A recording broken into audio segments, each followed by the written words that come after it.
자, 오늘은 이제 계시록 13장 다 끝나지 못할 것 같아요. 제가 이렇게 저렇게 다 준비했지만 시간이 너무 많이 소모될 것 같아갖고 짐승의 표에 대한 그 첫 번째 강의가 끝날 거고요. 목요일 날 가서는 이제 두 번째 강의로서 해서 짐승의 표를 완전히 정리하고 13장으로 넘어갈까 합니다. 자, 계시록 12장 마지막 절은 이제 이 계시록 13장은 항상 계시록 12장 마지막 절부터 시작하는 거예요. 그 용이 여자의 남은 자손과 싸우려고 바다 모래 위에 서서 그의 두 동맹자를 끌어올리죠. 그죠? 두 짐승이 올라옵니다. 그러니까 이 두 짐승은 전부 다 용의 동맹자예요. 그래서 첫 번째 올라오는 짐승이 바다 짐승, 두 번째 짐승이 땅 짐승. 이 두 짐승을 등장시켜서 전쟁이 치러지는 거예요. 그러니까 이 용은 짐승, 바다 짐승, 땅 짐승, 이 두 동맹자를 통해서 이제 전쟁을 치르는 거예요. 누구하고? 바로 남은 자손하고, 여자의 남은 자손하고 전쟁을 치르는 거예요. 그래서 이 두 짐승이 용을 위해서 연합하게 될 때, 그래서 연합해서 여자의 남은 자손을 공격하는 형태로 이 선악의 대쟁투의 마지막 싸움이 진행된다는 거예요. 예. 그래서 이 사단이 이 두 짐승을 앞세워서 추구하는 최종 목표가 뭐다? 이제 13장을 한번 정리해 봐야 돼요. 큰 그림으로. 이 두 짐승을 앞세워서 연합시켜서 추구하는 최종 목표는 뭐예요? 예? 어게인. 뭐다? 1260년이에요. 1260년. 예. 다시 말하면 중세시대의 교황권 전성기 시스템으로 돌아가서 진리를 따르고자 하는 모든 세상 사람들을 박해하면서 용과 바다 짐승을 경배하는 체제로 만들어가는 것이 바로 계시록 13장을 통해서 우리가 보게 되는 사단의 전략이라는 거예요. 이게 이제 큰 그림으로 이해를 해야 됩니다. 이게 이렇게 저렇게 나오지만 이렇게 크게 구조가 이렇게 되는 거예요. 이 바다 짐승은 교황이고, 그죠? 땅 짐승은 미국이죠. 예. 그래서 이 땅 짐승과 바다 짐승, 교황과 미국이 연합하는 거예요. 연합하게 된다는 것이 재림교회가 일관되게 예언한 이야기고 성경이 예언하는 이야기입니다. 그래서 이 미국과 교황권이 연합하게 될 때 첫 번째 어떤 일이 벌어지냐 그러면 13장 12절에 보면 땅 짐승 미국이 변해요. 어떻게 변하는가 하면 먼저 나온 짐승, 바다 짐승, 교황권의 모든 권세를 행하게 된다 그럽니다. 이 말은 이 바다 짐승이 42달 동안 중세 암흑 시대 동안 행했던 그 똑같은 행위를 이제 미국이 동일한 정신, 동일한 권력, 동일한 모습으로 따라 행하게 된다는 거예요. 다시 말해서 미국이 이제 바다 짐승이 초강대국이 되었죠. 유럽 전체를 지배하는 거죠. 그처럼 똑같이 미국이 초강대국이 되어서 전 세계를 지배하는 초강대국이 되어서 중세 암흑기 동안 전 세계를 무소불위의 이제 그런 종교 정치적 권력을 행사했던 그 모습으로 그 힘을 행사하게 될 것이라고 하는 게 성경의 예언입니다. 그래서 이 땅 짐승이 무엇을 앞세워서 그 일을 하는가? 어저께 공부했죠. 무엇을 앞세워서 행하게 되는가 하면 14절에 무엇을 앞세워서 행하게 된다? 그러니까 주인공이 어떻게 보면 셋이에요, 셋. 무엇을 앞세운다? 무엇을 앞세운다? 짐승의 우상입니다. 우상. 짐승의 우상.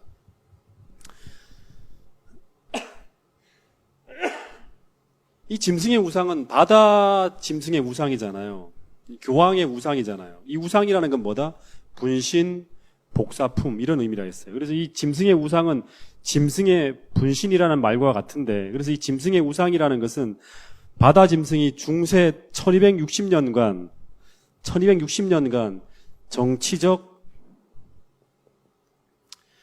권력과 정치적 세력과 그다음에 뭐가 연합하는 거예요? 정치적 힘과 정치적 권력과 뭐가 연합한다? 교회가 연합하는 거잖아요. 정치적 세력과 교회가 연합해서 그 다음 뭘 하는 거예요? 하나님 백성을 핍박했죠. 하나님 백성을. 그죠? 광야교회 1260년간 하나님 백성들을 핍박했던 것처럼 이 짐승의 우상은 정치적 세력인 이제는 뭐예요? 미국의 국가 권력의 도움을 받은 무엇이? 교회가. 미국의 국가 권력을 받은 도움을 받은 뭐가? 교회가. 교회가 연합해서 똑같이 하나님의 백성을 핍박하는 일. 여기서 하나님 백성은 누구예요? 여자의 남은 자손이에요. 기억하셔야 돼요. 오늘 우리의 타겟은 바로 이 미국과 로마 세력이 다 연합하게 되면 우리가 만약에 끝까지 여자의 남은 자손으로 이 자리에 있다 그러면 그 타겟은 바로 우리가 되는 거예요. 하나님 백성을 핍박하는, 여자의 남은 자손을 핍박하는 그런 일을 할 무엇이 만들어진다? 종교단체가 만들어진다는 거예요. 그래서 이 단체를 엘렌 화이트는 뭐라 그런다? 배도한 개신교 단체가 바로 무엇이다? 짐승의 우상이라고 한다 했습니다. 짐승의 우상이라고. 짐승의 우상이에요. 또 연합하는 거예요. 또 만들어지는 거예요.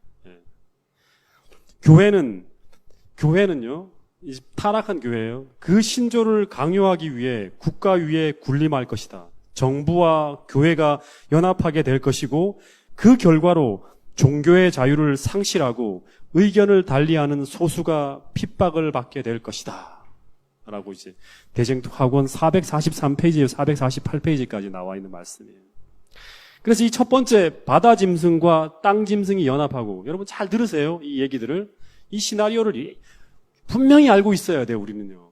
세상이 그렇게 변해갈 때 우리가 흔들리지 않기 위해서 땅 짐승과 바다 짐승이 연합하고, 그리고 두 번째 짐승의 우상이 어떻게 될 때, 세워지게 될 때 이제 세계 역사는 그야말로 이제 끝으로 가는 거예요. 제가 이 일에 대해서 어저께까지 얼마나 많은 부분이 진행됐고 얼마나 많은 부분들이 기초가 놓여졌는지에 대한 모든 이야기를 다 말씀을 드렸어요. 그래서 이 짐승의 우상이 세워지게 되고, 그리고 15절에 보면 땅 짐승 미국이 이 짐승의 우상, 배도한 기독교 단체에게 뭘 준다? 생기를 주어서 움직이게 하고, 그리고 이 짐승의 우상이 움직이게 되면 그 다음에 뭘 하냐? 말을 하게 된다 그럽니다. 다시 말하면 이 짐승의 우상은 원래는 힘은 없죠. 폴리티컬 파워가 없으면 이 짐승의 우상은 그냥 종교단체이기 때문에 그냥 도덕적인 감화만 계속 끼치는 말만 하는 거예요. 이게 힘이 없어요, 아직까지. 근데 여기에 누가 힘을 실어준다? 저가, 땅 짐승이 여기에 힘을 실어주는 게 바로 생기를 주었다는 건, 우상이 뭐예요? 이제 움직이게 되는 거예요. 살아나는 거예요. 살아나게 된다는 거는 이제 힘이 주어지는 거죠. 그럼 뭐를 한다? 그 다음에는 말을 한다는 거예요. 말을 한다는 것은 뭐예요? 어떤 법령이 이제 발표되는 거예요. 힘 있는 말을 한다는 건 뭐예요? 법령이 발표되는 거예요. 국가적인 힘을 가지고 이렇게 말을 하게 되는 거예요. 그냥 도덕적으로 말하는 게 아니라 힘을 가지고 말하는 그런 말을 하게 된다는 거예요. 이 우상이 외치는 말이 뭐냐 그러면 바로 짐승의 우상에게 경배하지 아니하는 자는 다 죽인다는 말이에요. 이게 뭐냐 그러면 이제 하나의 법령이 발표되는 거예요. 죽게 된다는 건 뭐예요? 법령을 통해 강제한다는 거죠. 여러분, 이 시나리오는 어디서 많이 본 이야기 아닙니까? 우상이 세워지고 우상에게 절하지 아니하는 자는 다 죽인다는 이 법령이 과거에도 한번 발표됐어요. 이 이야기가 어디에서 있었죠? 다니엘 몇 장? 3장이에요, 3장. 똑같은 상황이에요. 다니엘 3장에서도 느부갓네살 왕이 등장하고 거기서 하나님 백성을 죽이기 위해서 만들어지죠. 모든 게 세팅되어지죠. 여기서도 하나님 백성을 죽이기 위해서, 여자의 남은 자손을 죽이기 위해 세팅이 되어지는 거예요. 세상의 모든 환경이. 죽이기 위해서 짐승의 우상처럼 뭐가 만들어지죠? 금신상이 세워지는 거예요. 하나님 백성을 죽이기 위해서 금신상이 세워지고, 그 다음에 뭐가 발표되죠? 법령이 발표되는 거예요. 법령을 통해서 그가 세운 금신상에게 경배하라는 명령이 온 세상에 내려지는 거예요. 마찬가지로 다니엘 3장에서 금신상의 경배가 법령에 의해서 강제된 것처럼 마지막 때 짐승의 우상을 경배하라는 요구도 국가 권력의 지원으로 법령을 통해서 이렇게 발표되어지는 거예요. 네. 여러분, 이것을 통해서 알 수 있는 한 가지 사실은 이 짐승의 우상이 땅 짐승에 의해서 생기를 받아 움직이게 되어서 온 세상을 향해서 말하게 된다고 하는데 어떻게 말을 하는가? 다시 기억하세요. 국가 권력을 통해서 어떤 법령을 통해서 말을 하게 되는 거예요. 그 내용은 바로 뭐다? 우상에게 경배하지 않은 자는 다 죽게 된다는 거예요.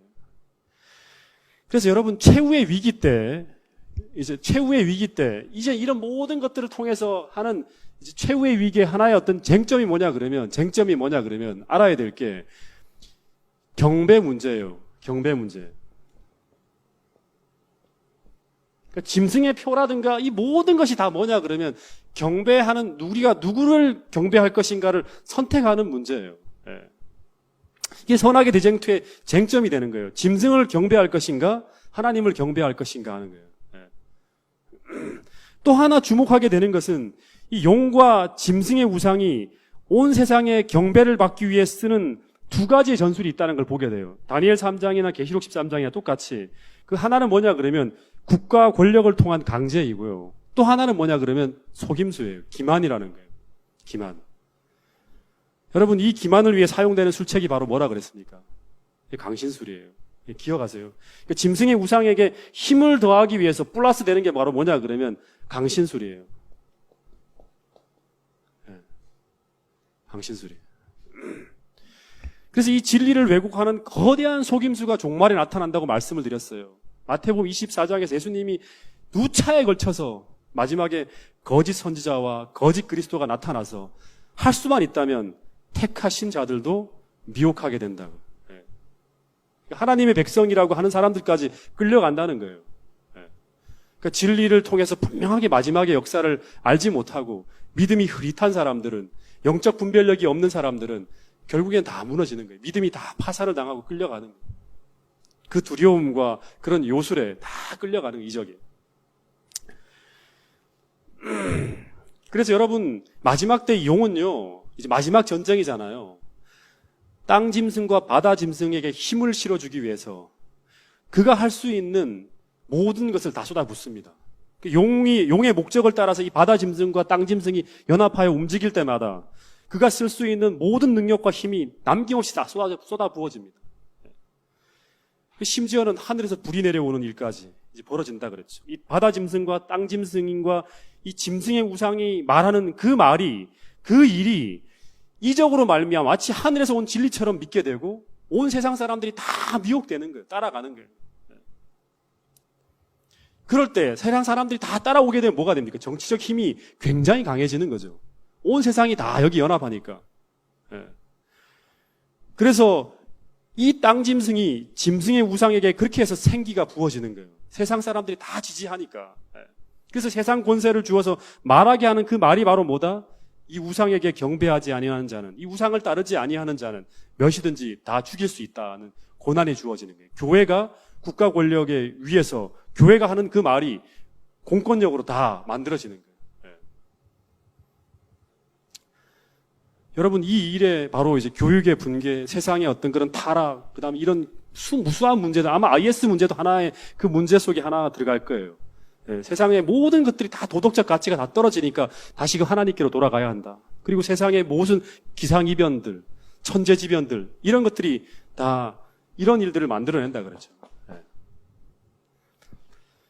여러분, 그래서 이 짐승의 우상을 통해서 만들어지는 것이 바로 무엇인가 하면 그 말을 통해서 반포되어지는 법령이 바로 뭐냐 그러면 바로 16절에 말하는 오늘 우리가 공부하게 되는 짐승의 표입니다.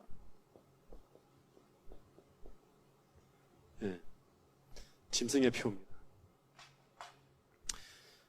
다시 말해 이 짐승의 표는 온 세상으로 하여금 바다 짐승과 용을 경배하게 하는 하나의 수단으로 제시되는 거예요. 그래서 이 짐승의 우상은 생기를 받아서 온 세상으로 하여금 이 짐승의 표를 받으라고 말하게 하는 거예요. 그래서 이 짐승의 표가 무엇인가를 우리가 알아야 돼요. 자, 16절부터 18절까지인가요? 같이 읽어보겠습니다.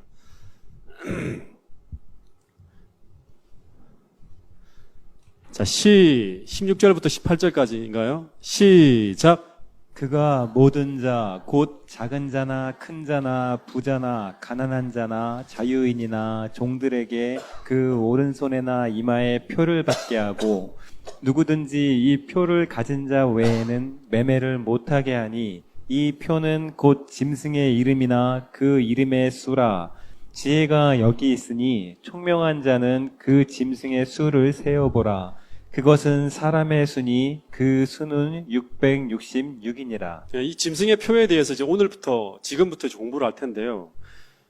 그, 다음 시간까지 아마 2번에 걸쳐서 하게 될 텐데, 혹시라도 안 되면 금요일까지 들어갈지도 모르겠어요. 아주 자세하게 공부할 거예요. 왜냐, 그러면 여기에 대한 부분들이 워낙에 그 재림교회에서도 이상한 소리가 하도 많이 나오기 때문에 여러분들에게 아주 구체적으로 이제 확실하게 가르쳐 드리기 위해서 이제 아마 3번에 걸쳐 할지 2번에 걸쳐 할지 모르겠지만 이렇게 충분하게 공부를 하도록 하겠습니다. 그래서 이 공부가 끝나고 난 다음에 이게 바로 다 세천사의 기별과 연관되거든요. 하나님의 인 전부 다 연관되는 거기 때문에 이 부분에 대해서 우리가 분명하게 알지 못하면 우리도 미혹될 수 있기 때문에 엉뚱한데 극단적인 어떤 이야기 속에 미혹될 수 있기 때문에 분명하게 이 부분에 대해서 우리가 오늘 이번 기간을 통해서 공부를 하도록 하겠습니다. 이 짐승의 표가 무엇인가 이제 우리가 많은 연구를 해야 되는데 첫 번째 하나 기억해야 될 게 계시록 7장에 보면 네 천사가 이제 바람을 붙들고 있죠. 바람을 붙들고 있는데 그때 이제 바람을 탁 놓으려 하니까 동쪽에서부터 한 천사가 이제 하나님의로부터 온 그 한 천사가 메시지를 가지고 옵니다. 그 메시지가 뭐냐 그러면 하나님의 종들의 이마에 뭘 치기까지 하나님의 인을 치기까지 바람으로 하여금 세상에 불지 못하게 하라는 기별을 가지고 옵니다. 다시 말하면 이 계시록 7장은 뭐냐 그러면 종말이죠. 이 계시록 7장의 시작은 누가 여호와의 큰 날에 능히 설 수 있으리까 하면서 한 대답이 바로 뭐냐 그러면 인침을 받은 사람들이 설 수 있다는 게 하나의 답으로서 제시되는 거예요. 마지막 때 계시록 그 6장에 보면 6번째 인이 재림의 징조가 쫙 해달별의 징조가 나타나잖아요. 그렇죠? 그래서 이 마지막 시대에 하나님께서 당신의 이마에 하나님의 인을 치고 있는 장면이 먼저 계시록 7장에 나왔어요. 이 인침이라는 것은 바로 뭐냐 그러면 하나님의 백성에 대한 참된 증표예요. 상징입니다. 예. 그래서 이 짐승의 표는 1차적으로 하나님의 인에 대비되는 모조품이에요. 그죠? 성령의 가짜가 뭐 강신술이라 했죠. 그죠? 예. 계속 대립돼 나오는 거예요. 그래서 이 짐승의 표는 첫 번째 기억해야 될 게 뭐냐 그러면 하나님의 인에 대한 반대예요, 반대. 모조품이에요, 모조품. 예. 짐승의 표는. 하나님의 인에 대한 모조품이다. 예. 기억해야 됩니다. 예. 그래서 다시 말해 이 짐승의 표는 참 그리스도의 증표인 것처럼, 증표와 상징인 것처럼 진짜 짐승에 소유된 자다. 다시 말하면 짐승에 속해 있다는 하나의 증거로 지워지는 게 바로 이 짐승의 표입니다. 그러면 누가 이 짐승의 표를 받게 되는가? 우리가 계시록 13장을 다 읽어봐야 돼요. 여러 번 여러분이 읽어보셨다 그러면 이 짐승의 표를 받는 사람들은 첫 번째는 뭐예요? 짐승을 경배하라는 이 명령을 따라가는 자들이에요. 그 따라가는 자들에게 주어지는 이 짐승에 대한 충성의 표와 같은 것이에요. 다시 얘기하면 짐승의 표라는 건 표를 찍는다는 건 이 인을 찍는 거거든요. 이 짐승의 소유물, 짐승이 내 것이라고 하는 내게 속했다는 증표가 바로 뭐냐 그러면 짐승의 표예요. 세상에는 마지막 때 세상에는 하나님의 인을 받은 사람과 짐승의 표를 받은 사람으로 해서 둘로 완전히 나누어집니다. 예.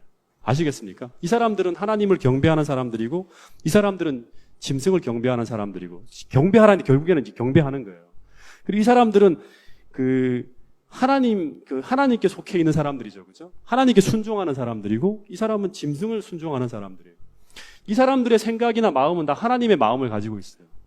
하나님을 순종하는 거예요. 이 사람들의 생각 속엔 다 짐승이 주는 사상과 짐승이 주는 어떤 그런 모든 것들로 머리가 꽉 채워져 있어요. 이게 따라가는 거예요. 자연스러운 결과물이에요. 이 사람들은 하나님의 성령을 계속 따라 살아가요. 그러니까 성령의 열매가 계속 맺히는 것이고 이거는 세상적인 어떤 열매와 세상적인 어떤 그런 모든 정신으로 가기 때문에 그런 모습으로 만들어지는 거예요. 이 사람들은 결국 짐승이 내 소유하고 내 표를 찍는 거고 이 사람들은 하나님의 인이 쳐지는 거예요. 그래서 이 마지막 이 시기에 짐승에게 경배하지 아니하고 하나님께 충성하면서 하나님께 경배하는 자들에게 주어지는 게 하나님의 인이다. 기억에 이 반대로 두 가지 계속 구분되고 있습니다. 근데 이 짐승의 표를 어디에 받습니까? 본문에 보니까 어디에 받죠? 어디에 받습니까? 자, 하나하나 우리가 좀 잘 봅시다. 어디에 받죠? 어디에 받습니까? 이마에나 손에 이 표를 받는다 그러면. 여러분, 이마에나 손에 표를 받는다는 것, 이 구약 성경 어디에 등장합니다. 계시록은 모든 빛이 성경 전체를 통해서 모아진다. 특별히 구약 성경에 있는 많은 빛들이 모아진다는 거예요. 이 이마에나 손에 표를 받는다. 어디에서 나온 말이죠? 따온 거예요. 이게 인용된 거예요. 자, 신명기 6장 같이 펴보겠습니다. 신명기 6장 4절부터 8절까지 읽어볼게요.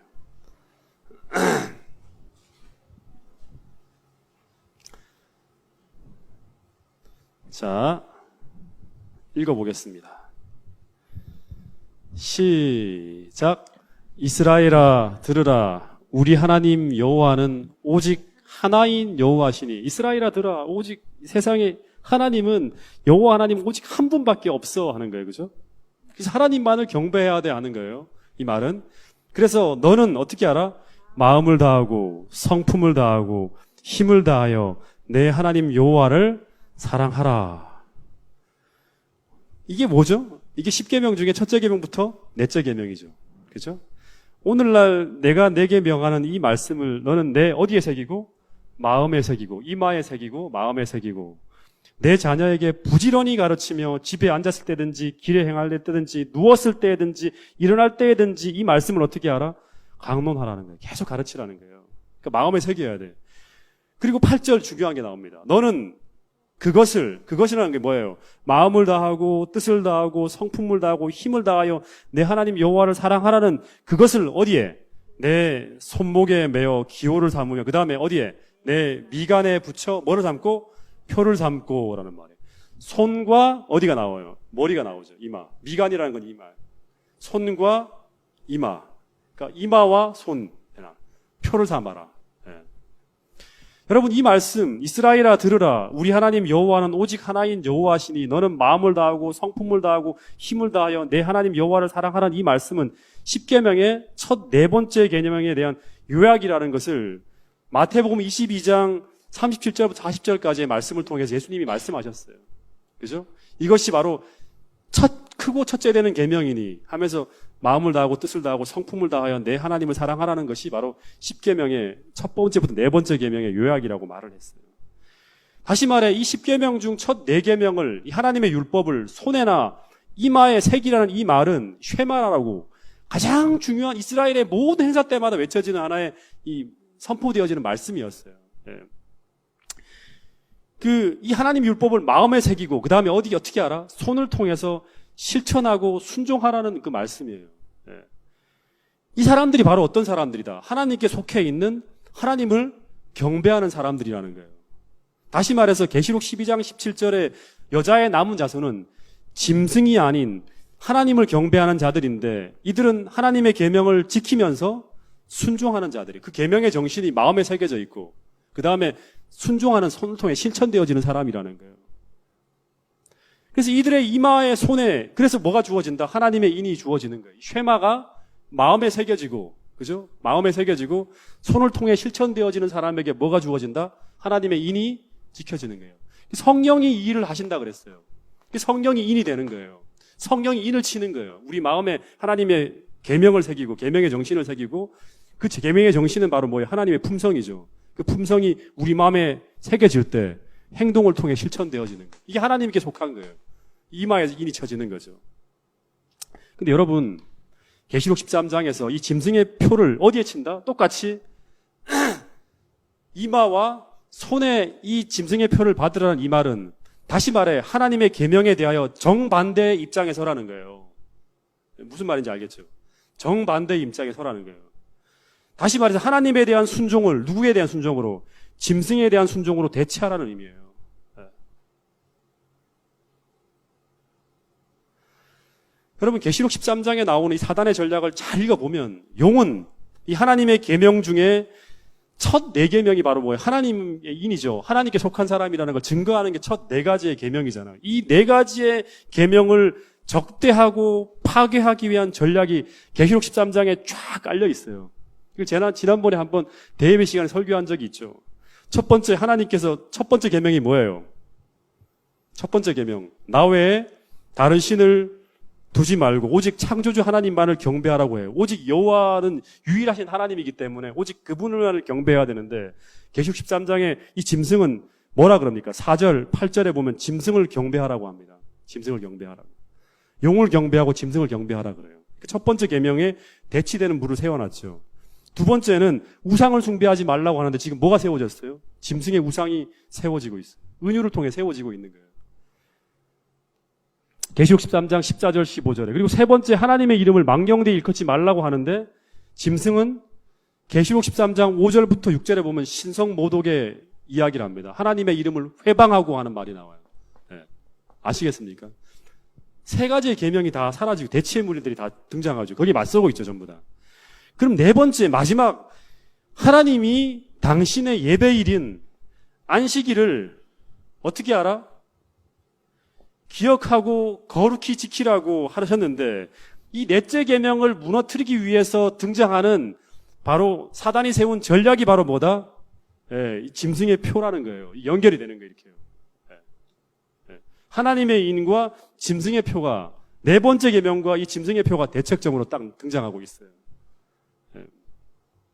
여러분 구약 성경은 이 일관되게요. 구약 성경을 쭉 읽어보면 여러분들이 처음부터 이렇게 통독이 되게 중요해요.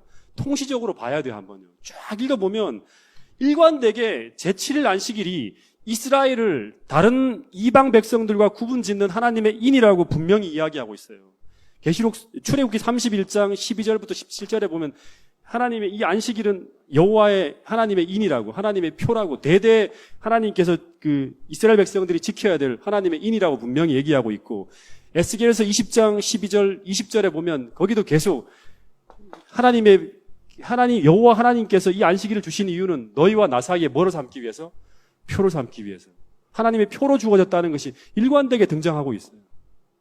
그래서 이 짐승의 표라는 것은 바로 구약 성경을 아는 사람들은 바로 이것이 안식일의 대척점으로 등장하고 있다는 것을 알 수가 있어요. 계시록 13장을 쭉 읽어보면. 네. 여러분, 이 바다 짐승과 땅 짐승이 연합하여 세상으로 땅 짐승과 용을 경배하기 위해 이 짐승의 우상을 통해서 세상에 제안하는 것이 바로 무엇이다? 짐승의 표인데 이 짐승의 표는 계시록 13장의 구조상 안식일 계명을 무력화시키기 위해 등장하고 있다는 걸 우리가 알 수 있어요. 네. 여러분, 그래서 이 사단은 안식일의 모조품으로 뭘 세우고 있다? 짐승의 표를 세우고 있다는 거예요. 성령의 모조품으로 강신술이 등장하고 있고, 그러니까 성령이 하나님 우리에게 임하면 어떤 일이 벌어지냐 그러면 하나님의 역사가 펼쳐지죠. 품성의 변화나 이런 것이 펼쳐지는데 똑같이 강신술이 역사하면서 그런 기적과 이적들이 만들어지면서 이 짐승의 우상이 하는 말들을 진리인 것처럼 계속 보여주는 거예요. 그럼 사람들이 성경을 통해서 그걸 분별하지 못하면 따라가는 거예요. 그냥. 사도 바울이 막 회상에서 죽은 자가 살아 나타나고 할 그런 일이 벌어질 때 여러분들은 거기 저항하지 못합니다. 여러분, 하나님께서 여기에 대항해서 이 새 천사의 기별을 계시록 13장과 같이 연구해야 된다 했죠. 여기에 대항해서 하나님이 계시록 14장에 이제 새 천사의 기별을 전하는 거예요. 온 세상에 힘있게 이 새 천사의 기별이 전해지는데 그 기별은 바로 뭐냐 그러면 첫 번째는 오직 하나님께 영광을 돌리고 그분을 경배하라는 거예요. 다시 말하면 짐승을 경배하지 말고 하나님을 경배하라고 하는 것이 첫째 천사의 기별이에요. 계시록 13장에 일관되게 짐승을 경배한다. 안 그러면 너희 죽는다. 너희들 모든 것을 다 잃는다. 살아남지 못해. 하면서 계속 짐승을 경배해야지만 세상에서 살 수 있다는 걸로 온 세상을 향해 증거하게 될 때 하나님은 그 반대로 짐승을 경배하지 말고 하나님을 경배하라고 계시록 14장에 일관되게 말씀하시는 거예요. 근데 그 하나님은 어떤 하나님인가 하면 지금 바다 짐승과 땅 짐승과 짐승의 우상이 제시하는 그 가짜 하나님이 아니라 하늘과 땅과 바다와 물들의 근원을 만드신 그 하나님을 경배하라고 하는 거예요. 이 하늘과 땅과 바다와 물들의 근원을 만드신 이 하나님이란 이 용어는 어디에 나온다? 출애굽기 20장 11절 안식일 계명 속에 딱 등장하는 거예요.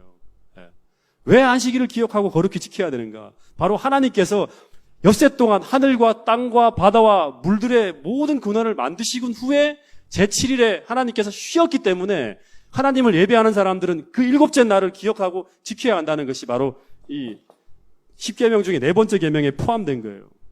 그래서 USB 헬라어 신약 성경 사판 편집자들은 계시록 14장 7절에 나와 있는 이 진술, 하늘과 땅과 바다와 물들의 근원을 만드신 이 창조주 하나님에 대한 이 이야기가 바로 출애굽기 20장 11절에 대한 인유라고 그 난해주에 쫙 기록해놨어요. 요거를 바로 이 계시록 14장에 나오는 이 세 천사의 기별의 바로 이 첫 번째 천사의 기별은 바로 안식일에 대한 걸 포함하고 있는 거예요. 그 용어들 다 따온 거예요. 그래서 다시 말해서 이 마지막 때 짐승의 우상을 세상의 짐승의 우상을 통해서 짐승의 우상이 뭐다? 배도한 개신교 단체가 교황권과 연합하여 세상에 제시할 짐승의 표는 바로 무엇이다? 일요일 휴업령이에요. 일요일 휴업령이 될 것이고, 그리고 그것을 전 세계에 강제할 나라가 바로 뭐다?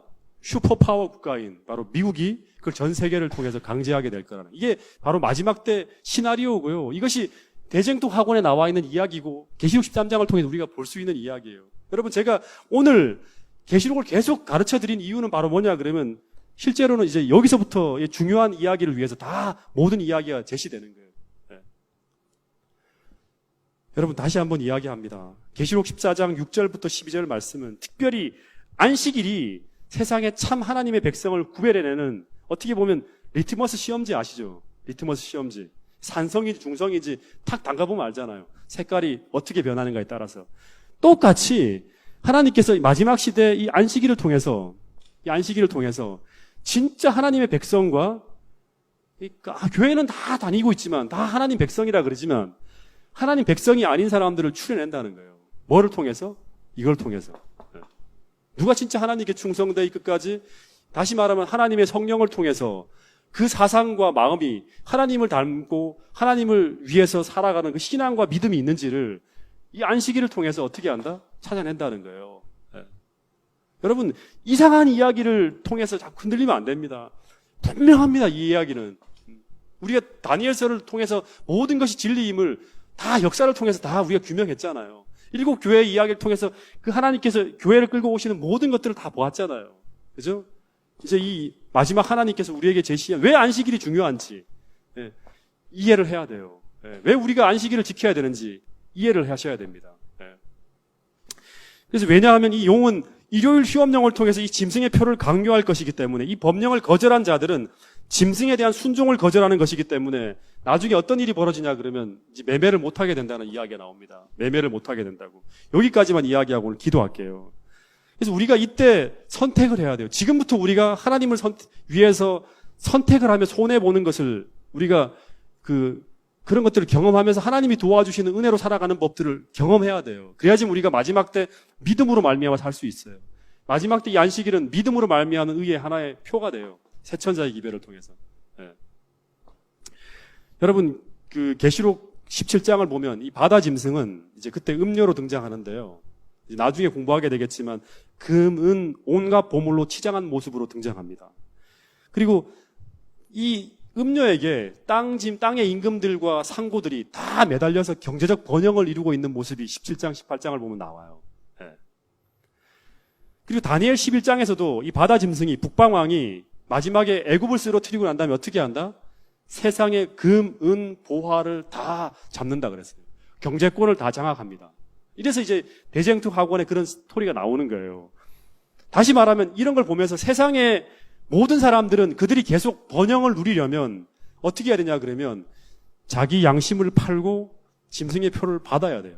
네. 그래서 이 계시록 17장, 18장에 세상의 무수한 경제인들과 정치인들이 다 세상의 모든 걸 잡고 있으니까 이 짐승의 표를 받음으로 잠시 동안에 이 땅에서의 낙을 누리려 해요. 이 예언을 모르는 사람들은 잠시 동안에 낙을 누리려 합니다. 여러분, 그래서 매매를 못하게 한다는 이 말은 바로 뭐냐 그러면 계시록 17장, 다니엘 11장에 보면 이 땅 짐승과 바다 짐승과 그 다음에 이 짐승의 우상이 온 세상의 경제적 그 파워와 정치적인 파워, 모든 권력을 다 잡고 있기 때문에 여기에 거역하게 되면 살 수가 없어요. 그런 시대가 오는 거예요. 지금 이제 세상의 경제가 다 경제가 다 뭐예요? FTA니 뭐니 해서 막 다 글로벌화 되잖아. 하나로 묶여가고 있어요. 이게 다 뭐냐 그러면 예언을 이루어가기 위한 하나의 인프라가 만들어지는 거예요. 아시겠습니까? 네. 세상의 모든 매체들, 지금 이미 모든 사람들 다 도덕적인 어떤 부패를 다 만들었죠. 스마트폰과 그다음에 온갖 음란물과 모든 것들을 통해서 다 초토화시키고 있는 거예요. 그래서 마지막 때 이런 부패와 도덕에 대해서 세상 사람 살지 못해요. 그래서 어떻게 해야 돼요? 하나님께 돌아가자 하는 거예요. 그게 바로 뭐예요? 이 짐승의 우상을 통해 짐승의 표를 세우는 거예요. 일요일을 강요하는 거예요. 이제 하나님께 예배하는 일을 하나로 정하고 만약에 이 예배를 드리지 않는 사람은 다 죽여야 된다. 이런 게 만들어지는 거예요. 그거를 위해서 지금 교황이 도덕에 대한 대안으로서 세워지고 있잖아요. 계속 올라가고 있잖아요. 여러분 예리하게 성경 예언을 통해서 지금 흘러가는 시사나 이런 걸 본다 그러면 지금 이 모든 것들이 예언을 따라가고 있다는 걸 볼 수 있어요. 근데 우리가 너무 어두워서 말씀을 보지 않고 세상에 빠무쳐 살아가면서 거의 이 분별력이 없기 때문에 우리는 이런 걸 보면서도 지금 각성하지 않고 여전히 그냥 뜨뜨미지근하게 가고 있는 거예요. 여러분, 이 잠시 동안의 낙을 누리려 하는 자들에게, 이렇게 흔들리는 자들에게 이들을 향해 들려오는 하나님의 기별이 바로 무엇인가 하면 바로 여기와 연합한 세상의 모든 세력은 잠시 후 분명히 어떻게 된다? 무너진다는 것이 바로 둘째 천사의 기별이에요. 왜냐하면 땅 짐승과 바다 짐승과 짐승의 우상은 바벨론으로 규정되어지고 바벨론은 그 옛날 하나님을 대왕에 세워진 이 바벨탑처럼 하나님에 의해서 반드시 무너지게 되기 때문에 이 첫째 천사의 기별은 바로 뭐예요? 하나님이 짐승이 아니라 하나님을 경배해야 된다 그러는 거예요. 하나님을 두려워해야 한다. 짐승을 두려워할 필요가 없다는 거예요. 그리고 이 둘째 천사의 기별은 그 짐승을 경배하고 그 표를 받으면 어떻게 된다? 바벨론과 연합하게 되고 그렇게 되면 바벨론이 무너질 때 너도 함께 무너지게 된다는 거예요. 그러면 무너지게 되면 하나님의 도움을 못 받는 거죠. 셋째 천사의 그런 그 다음에 이 기별들이 따라가는 거예요. 진노의 포도주를 받게 된다. 여러분 고린도후서 4장 16절 18절 말씀 하나 보고 우리 짐승의 표에 대한 첫 번째 강의를 마치도록 하겠습니다. 고린도후서 4장 16절부터 18절입니다.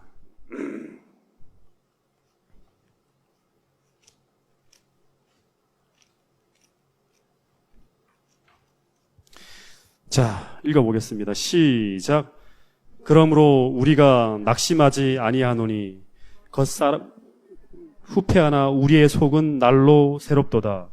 우리의 잠시 받는 환난에 경한 것이 지극히 크고 영원한 영광에 중한 것을 우리에게 이루게 함이니 우리의 돌아보는 것은 보이는 것이 아니요 보이지 않는 것이니 보이는 것은 잠깐이요 보이지 않는 것은 영원합니다. 여러분 이 보이지 않는 것을 볼 수 있는 안목이 있는 사람만이 믿음으로 살 수 있습니다. 여러분 끝이 오고 있습니다. 분명히. 세상은 이렇게 평안하게만 흘러가지 않습니다. 지금 경제 지표가 다 떨어지고 있고 테러가 빈발하고 있고 사람들의 도덕은 무너지고 있고 범죄가 온 세상에 퍼져가고 있어요. 세상이 굉장히 불안하죠. 네. 여러분 예수님은 이 문제를 해결하기 위해 오신다 그래요. 그래서 그날의 이 세상 임금은 우리로 하여금 주님을 맞이하지 못하도록 하기 위해서 온갖 미혹을 가지고 우리를 유혹하고 있어요. 여러분 정말 이번 이 기간에 우리의 믿음을 점검하고요. 정말 우리가 등과 함께 기름을 가지고 있는지 이 시대를 비추는 이 진리의 빛이 내게 충분히 말씀을 통해 담겨 있는지 그리고 그것이 충만한 성령의 기름을 통해서 실천되고 순종되고 있는지 여러분 살펴보게 되기를 간절히 바라겠습니다. 이 기간을 그냥 흘러가게 하지 마시고요. 정말 기도하면서 살피면서 한 주를 보낼 수 있게 되는 여러분과 저가 될 수 있기를 간절히 바라겠습니다.